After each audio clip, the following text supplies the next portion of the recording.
Just a quick one. Anyone with red lanyards, can I just take a quick photo? If you have a red lanyard, just like make it more visible so I can like remove or blur your faces afterwards. But this is more like for my son. All right. So again, thank you for the sponsors. Without them, we won't be we won't all be here. So yeah, let's start. It's going to be a very long journey, but hopefully you're still awake by then. So first, there you go. ASMR, keyboards. That's it. Done. See ya. So I'm Eumir. I'm here because I love keyboards and I like talking about them. To anyone, everyone, and if you ask me what my favorite keyboard is, let's chat later. There's many. So first, what to expect? Basically, let's set a meeting for our meeting. The history of the keyboard, we'll talk about that. Again, science. I'm guessing some of you are here because of that, hopefully, because it's a developer talk. And let's see how far the rabbit hole goes. We can actually start there. So with keyboards, there's things like keyboard cables. Coiled, uncoiled, doesn't matter. Switches, rotary encoders, keycaps, artisan keycaps, desk mats, wrist rests, wooden artisan wrist rests, lube for your switches. There's just too many at the moment. But yes, before we actually begin our journey, please look for this emoji. Well, not look for it, like I'll point it out, but mostly this emoji will tell you that there will be, like you don't have to like take a photo of the slides. I will be releasing this, it's actually released in GitHub, but I'll be releasing all those links to these things, because some of these are like patents or studies that if you really want to dive deep down, then yeah, go for it. Be my guest. It is a wild adventure at the moment. Yeah, where did it go? What? There you go. So, just double checking. There you go. Okay, so first, we start off in 1868 with Scholz, Glidden, and Soule. This is their patent for the typewriter. As you can see, initially when I showed the history of keyboards, it was a piano keyboard, and it really started off as something like that. It was they mainly patented this in 1868. Like just submit, you can just submit patents. You don't have to build it, right? But with this one, they started with something like a piano keyboard, as you can see, mainly for printing page numbers in books or like adding the serial numbers in tickets. And then 1873, we get to Remington 1, which is the first commercial typewriter. The Remington sounds familiar? Yes, they make rifles. They were an American company. They made rifles. They tried to diversify, and here we are, typewriters. So as you can see, there's also a foot pedal. I forgot what it was for. I'm gonna get back to you at that at some point. But yes, and one thing to note in the first one, they all typed in uppercase letters, which goes to our second iteration, which is the Remington 2. So Remington 2, as you can see here, has the shift key and they're up in the upper right corner.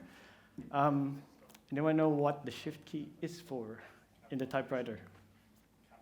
Yes, uppercase and lowercase. It's called a shift because, as you can see, not fully, there's all the keys there. When you press the shift, it shifts the whole carriage up. So now you can switch between uppercase and lowercase. And also, by saying carriage, also brings me to that side point. The carriage return in when you do text editing is basically sets that your cursor back to the left margin. Also, as you can see, this is where the initial QWERTY layout. It's called QWERTY because of the first 6 letters, as you can see, which is still in most keyboards today. This is where they first showed this layout, believed to be for mechanical efficiency mainly, and a lot of people actually believe that it was mainly so that you don't like type too fast and jam the keys, because if some people here like are old enough to remember what a typewriter looked like, they had like keys, and if you type too fast, they will like jam. That said, in 2011, we'll jump to the future for a bit. In 2011, a couple of Japanese researchers actually tried to conjecture that this is like a fallacy. There's no like conclusion because shows is dead. But they tried to prove that it wasn't actually for mechanical efficiency, because one of the first customers of typewriters were Morse code transcribers. So you actually have to like keep up with the Morse translators yeah, you need to type fast. So like it doesn't make sense to like slow the typist down. So a few years later, we can see this is like a news clipping screenshot, I guess, where Frank E. McGurran dominates a contest in typing. So he actually challenged everyone to a typing contest against him. And this specific one, they battled intensely for 90 minutes. He typed 8,709 words versus the other person, Louis Traub, 6,987. I've computed 8,709 words is 90 words per minute. So still mid, but he claimed that because he typed real fast because of touch typing. So touch typing is where it starts here. Touch typing is basically your 4 fingers rest on the home row. So in a QWERTY keyboard, that will be ASDF and HJKL. And as you know, HJKL also is like the home keys for Vim users, arrow keys. Moving on. Scholz, if we go back to a few years before, Scholz, the one who made the typewriter, he actually filed another patent because he didn't believe QWERTY was like efficient enough. So before his death, he didn't know he was dying, probably. A year before that, he filed a patent for the XPMHC keyboard. Luckily, it didn't go through. I mean, no one bought it, or it didn't get made, but that was one of his. But this starts the doubt on QWERTY. And then we jump a few decades, 36 years later, we see DVORAK. So DVORAK is a Navy personnel. He studied a lot about how to make a more scientifically designed keyboard. And here we go. We start jumping into science. Basically, he focused on decreasing typing errors, speed up your typing, and lessen fatigue. But one of his, I guess, thoughts was to position all the vowels on the left home row hand side. And we'll jump back into the science a bit. So he observed a lot on human physiology and English words. And like we can see here, this is what most of the things in not just DVORAKs, most keyboard researchers, I guess, would focus on when sciencing a keyboard. So one is finger travel distance. You know, a keyboard is pretty consistent with the keys, so you know the measurement of between each letter. So let's say you type hello, then you just measure the difference between and E and all those things, and you total it out, and you get finger travel distance per layout.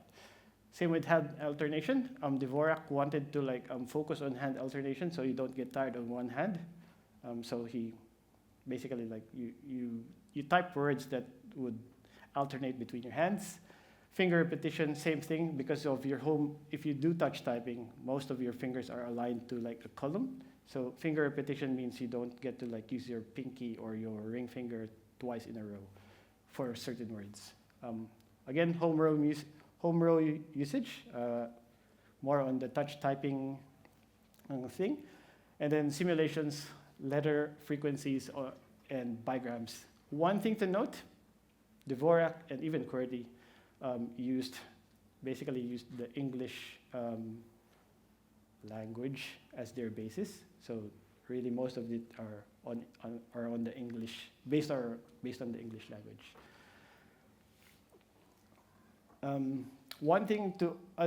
The other thing to note with DVORAK, and one of the probably reasons why he didn't the DVORAK layout didn't go through. Any DVORAK users here? No? Oh, one. Okay. So one of the reasons why it didn't actually really go I guess mainstream is he did, while it is scientific, right? You produce all these studies, most of the studies were carried by DVORAK himself. So most of his enemies would go, well, you're obviously biased because you made it, and now you're marketing it. So that's one of the reasons why there was strong backlash against DVORAK at that time. And we jump slightly a bit further with the flexo writer. So DVORAK predates computers. Because it was using typewriters. A flexo writer is basically electric typewriter. And in 1956, that was the first time people connected a typewriter to a computer for input. Before that, you did punch cards. And I don't know who's old enough to be able to remember punch cards, but yes. Punch cards, and then we got the flexo writer in MIT, and people were like, ooh, that actually makes it much easier to communicate with a computer. Next, we jump into a keyboard part. So now that keyboards have been more prevalent, we see that people wanted to focus on a certain part. In this case, Cherry, Walter L. Cherry, he started off as a car manufacturer, and like Remington, pivoted to switches. Not just so he pivoted. When he pivoted to switches, it wasn't entirely first a keyboard switch. They used switches for arcade machines as well. So playing games. But yes, this one, he pivoted and then moved to Germany for some reason. So now the Cherry MX, which was patented in 1973, but commercialized in '83, is still in use today. If you have a noisy keyboard in the office, like one of your coworkers, it's probably using the blues. The brown's a bit more silent, and then the reds are like butter. All the other colors, probably the same, just different weights and resistance and tactility. But yes, all of these colors, blues, browns, and reds, and even the blacks are very common still commercially. Next, we go back to a keyboard. This is the Maltron, designed by Lillian Malt. She specialized in people with special needs and people who actually had RSI from typing, like people who actually used keyboards and typing for a living. RSI, sorry for the acronym, is repeated stress injury. Yeah. So yeah, you type more than 8 hours a day, you'll get, well, hopefully not, but most people had this before. So she also introduced her own layout. As you can see, it's not fully QWERTY, she switched some letters around. And curious to note, the E is on the thumb because we all know like E is the most common letter in the English alphabet. So they used the E on the left thumb, and then the right thumb will be the space bar. So yeah, pretty cool. The one problem with this one, it's a totally different layout. They also had studies around it, but it didn't really fly with the people. So they were forced to release the Maltron in a QWERTY layout. So we all go back to QWERTY. This one, 1981, we get the IBM Model F connected to, basically when IBM sold their computers, you would get one of these. I added this one mainly because of the buckling spring mechanism, but it's basically like a spring that like bounces back from when you type it. A lot of keyboard enthusiasts still look for this specific keyboard, mainly because of the feel and the noise it creates, probably to annoy their coworkers. So yeah, that's a clicky, very clicky keyboard. 1984, we get to another type of switch. So this is from Japan. Arguably, a lot of people would argue that they are the best in tactility. I haven't actually tried it, but you can see there's also a spring, but there's also a rubber dome. So it kind of like feels buttery, apparently. From all my research, I haven't tried it yet. I'll get back to you when I finally try it. There's also no method of degradation on these ones because there's no point of contact, which is pretty cool for a switch, I guess. And then we jump into the 90s. So pretty quick time travel. In the 90s, there was a revolution around, since Lilian Malt started that Maltron, there was a revolution around ergonomics, mainly because of the injuries that a lot of people experienced. So one would be ulnar deviation, so ulnar like meaning the wrist. So when you type on a regular keyboard, your hands are like this. So if your hands are like this for more than, I don't know, half of your life, 8 hours a day, 40 hours a week, more than that, if you overtime, then yes, you will hurt yourself in your wrists. Forearm pronation is basically when your forearm is like this, like you're I don't know, like a zombie in Thriller. And then wrist extension is the other way around, where if you have a tented keyboard, your wrists are like this. When most of the keyboard companies that dealt with these issues addressed one or the other. It's kind of hard to find a keyboard that does all, but we'll find out later.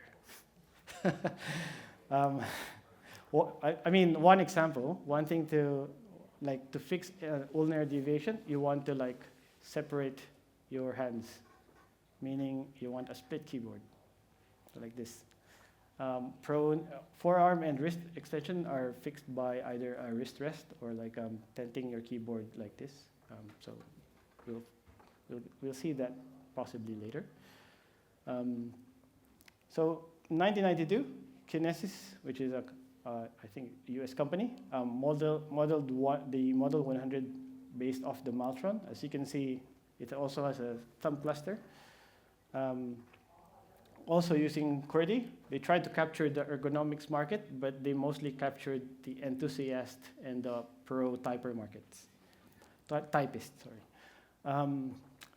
A year later, we get the Apple adjustable, first mass market split keyboard, because a lot of people used Apple that time as well.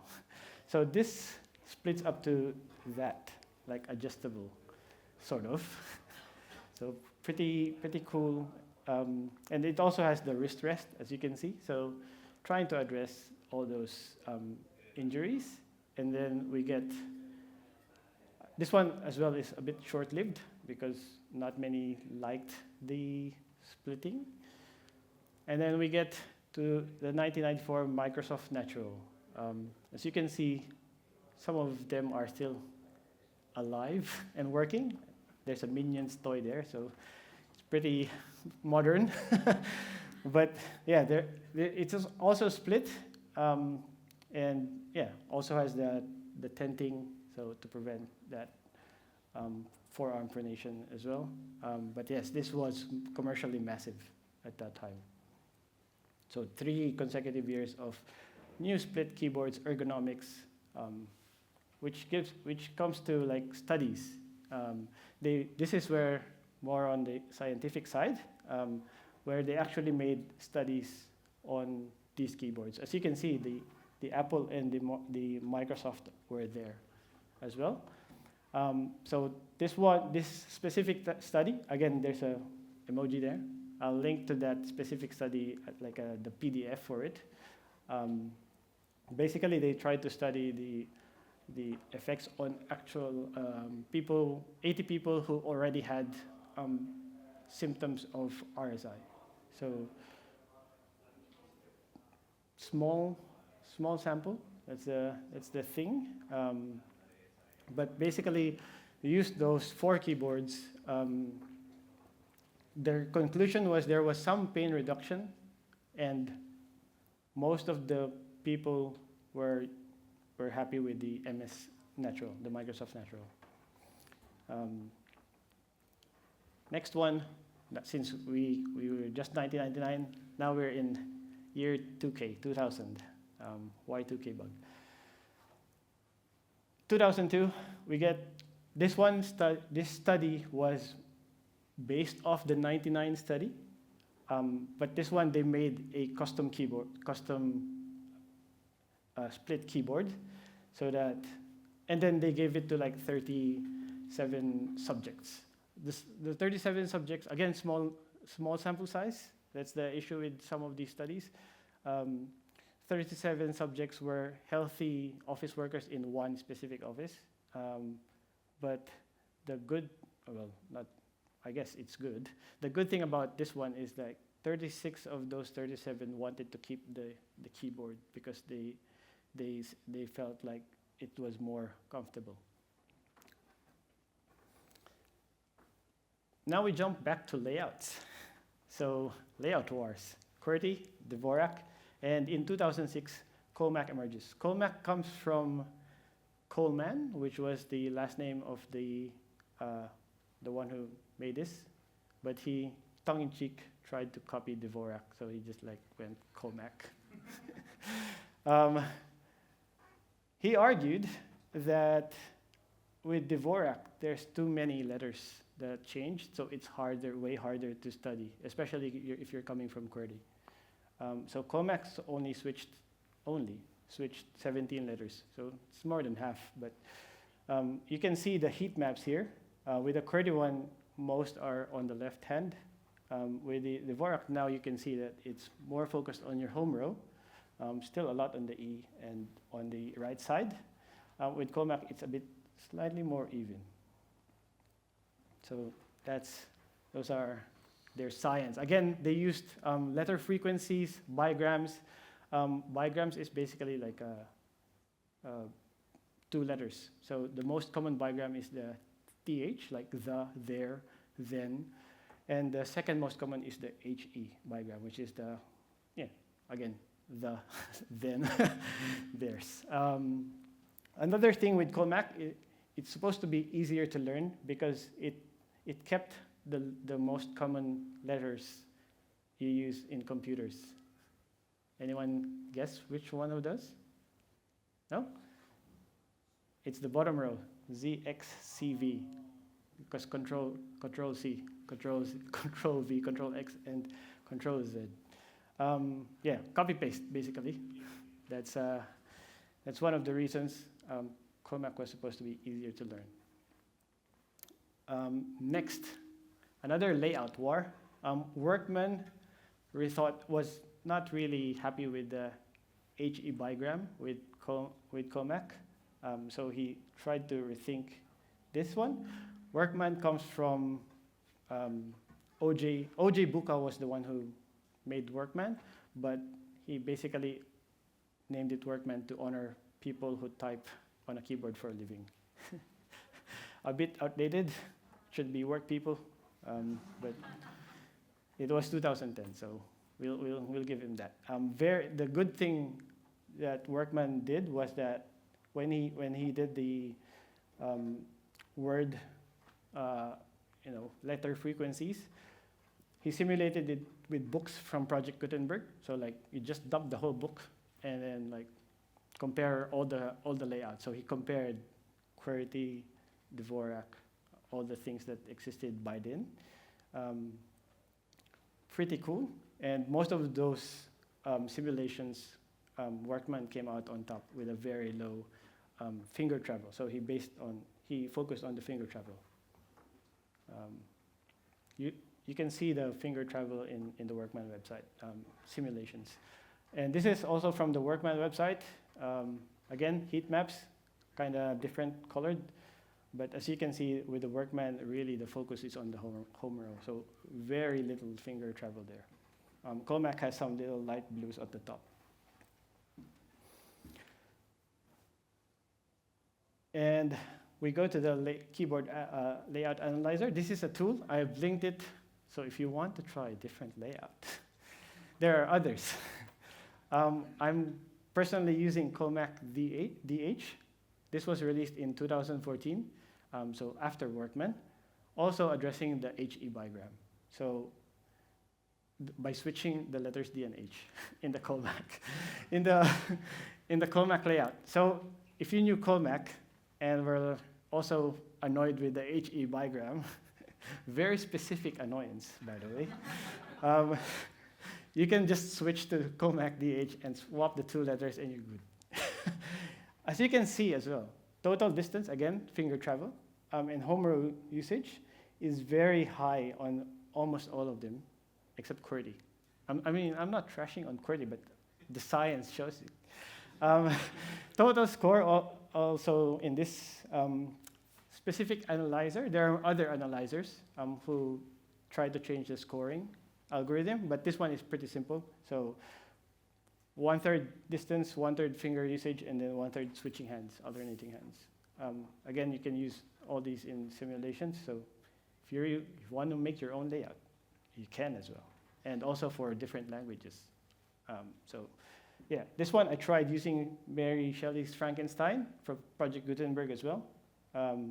But there was a limit to the text field, so I don't know until what page it was. We'll find out. Still science. We jump to 2011. We get to Ergodox and MassDrop. MassDrop was a site before. Well, it's called Drop now. Basically, it's like a group buy website where like people would propose to like create like Kickstarter basically. So yeah, with this Ergodox, Dominic Docs, I don't want to say his last name. I probably don't know how to butcher it. Thank you. Yep. Based on the Key 64 keyboard, I couldn't find a picture of the Key 64, but I'm guessing it looks the same. This starts off the revolution on the split keyboard. So split revolution. We see in 2014 the Glove 80 was finalized. They corrected me here. I showed them the slides. 2014 it was finalized. 2022 was when they commercialized it, but it was an 8-year journey. As you can see, 80 keys. That's why it's Glove 80. We had the tactile. All of these are based off the Maltron as well.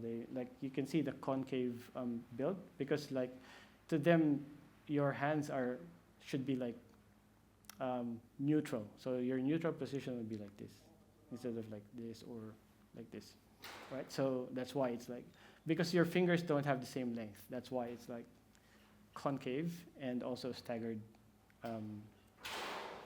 keys. Next is the Moonlander. I personally have this one. I'm not shilling for any of these, by the way.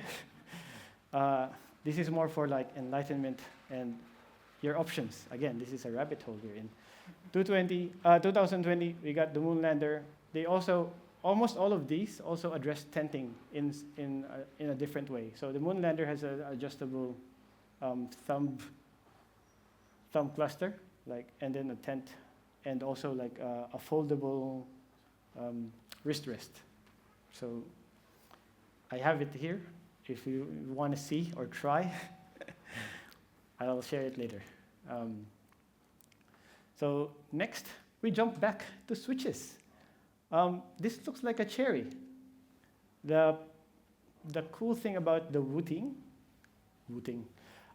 they were, again, there's a pattern here. People are, I guess, angry or want to like focus on a very specific problem and then just try to like just fix it, right? So with DVORAK, he just hated QWERTY. And then like with Maltron, she was more on like the ergonomics. Wooting was made by a company called Wooting by gamers, for gamers. So they were really annoyed with the input lag of mechanical switches. So they were like, yep, we're nerds. We'll fix it. So this one is using the Hall effect, which is magnets. Cool stuff. Basically, the switches are, I'll quickly show you. So mechanical switches are digital switches in the sense that when you press a switch, it's either on or off. So you press it, it's on. You depress it, it's off. It's when you press it, like this black bit, it will push down a metallic leaf that will touch another metallic leaf. So that gives the signal that it's on. With a Wooting, it's really hard to say, Wooting Hall effect switch, it's magnets, so there's no contact, and you can like estimate how far or how deep your press is.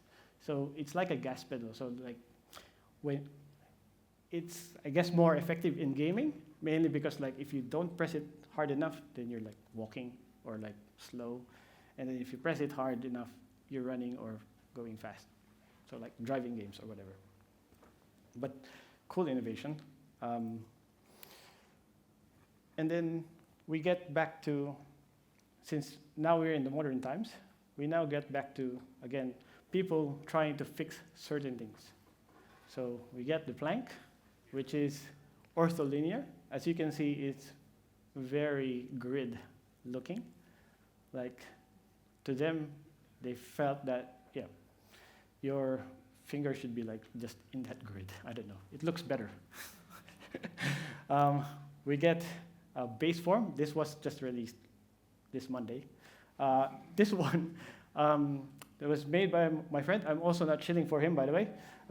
He wants people to like go less keys. So the base form starts off at 54 keys, and you can break off the PCB to like down to 42 and down to 36. So he made it that way. Pretty cool. I ordered one, but I'm not shilling. This one is a Curia. So with this one, people found lots of like niche keyboards or even parts expensive. So some people just now print out the PCB, give you all the stuff, and you do it yourself.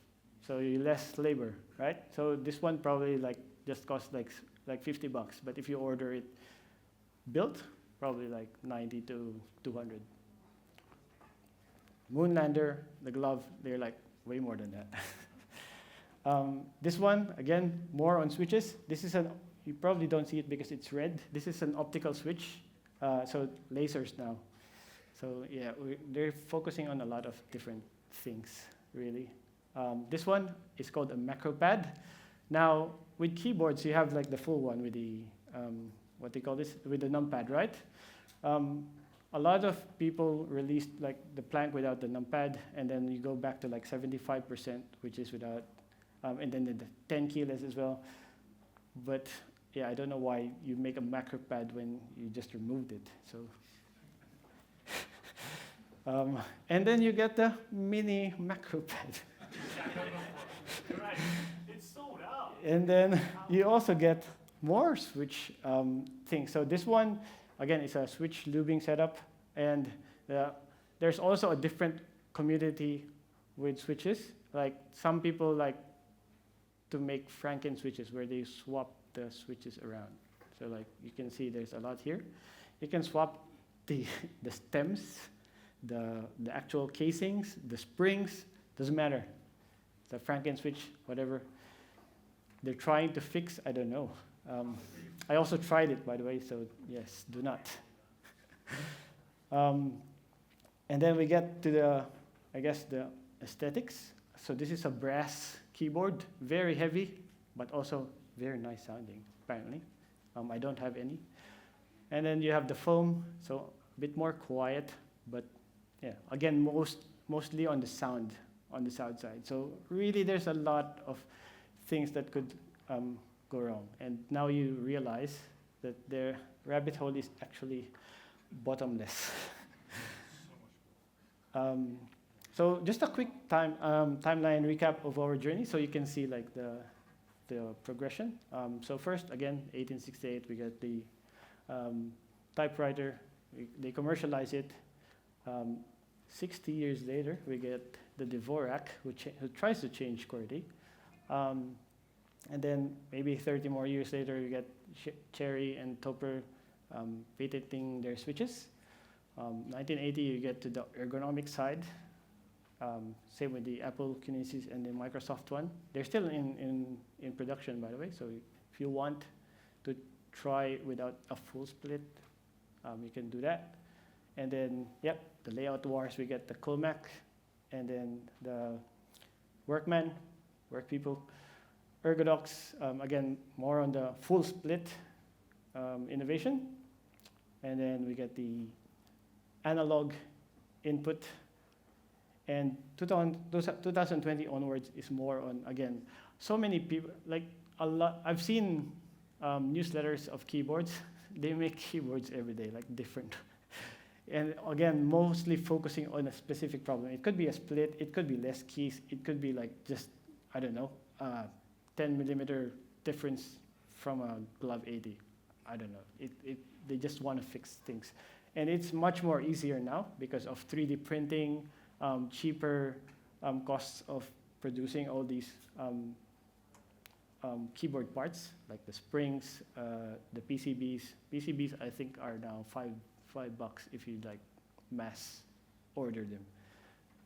So yeah, pretty cheap. I'll leave you with one of the. I found this quote pretty cool because QWERTY. The most dangerous phrase in the language is "we've always done it this way." So QWERTY. I'm not. This is not a QWERTY anti-QWERTY propaganda. Just saying. It's been there since 1868, so maybe it's time we rethink things. So yeah, 40 minutes later, hopefully some of you are still awake.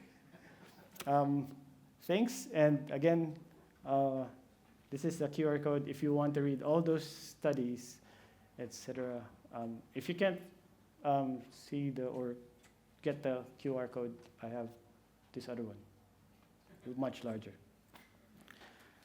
Thank you.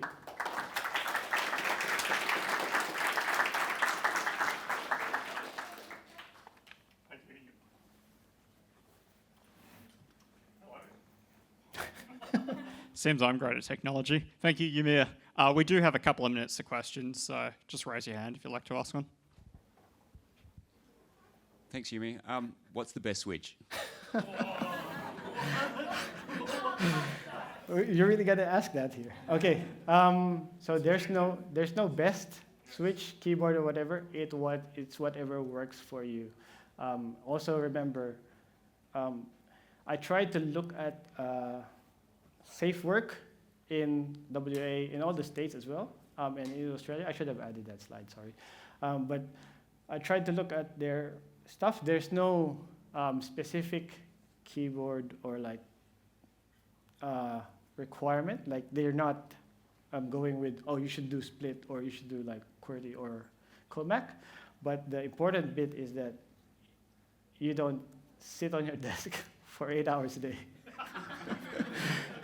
Keep regular breaks to prevent your RSI and repetitive stress injury and CTS, which is carpal tunnel syndrome. So yes, that's there. And again, more ergonomic, like posture.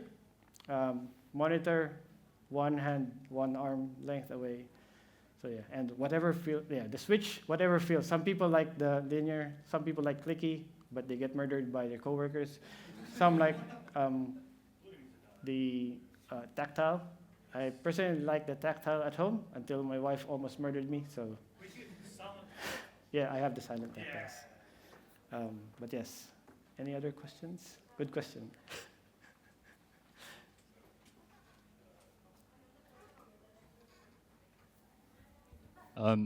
Just wondering, during your research, did you encounter or are there any studies that kind of estimate how long does it take to learn a new keyboard layout? Like if I was using QWERTY, how long does it usually take for someone to learn COLEMAK or Workman? And follow-up question, you dissed that guy's 90 words per minute typing speed earlier. What is a respectable typing speed? Oh no! Ooh, I'm gonna get burned here. Well, I switched to COLEMAK DH, so my typing speed is also 90, so I'm mid. But I know a lot of people who are around the 120 mark. To answer the other question, wait, what was that? How long? DVORAK, again, a bit biased because he claimed that you can learn it in 10 days. COLEMAK, they tried to, the estimate is on their website. But personally, I tried COLEMAK and it took me 3 months, from 13 words per minute to 60. And then another 1 year to 90. Because the problem, well, probably that's me, when I first got the split, a lot of people who had splits told me to learn a new layout. And I'm like, nah. But if you do decide to get a split, and you want to try a new layout, it's best you do it at the same time because you're learning from scratch. When I switched to a split, I also did not do touch typing. So I switched to split, learned touch typing in QWERTY, got to 110, and then I was like, how about I try COLEMAK? So yeah, don't be like me. Thank you.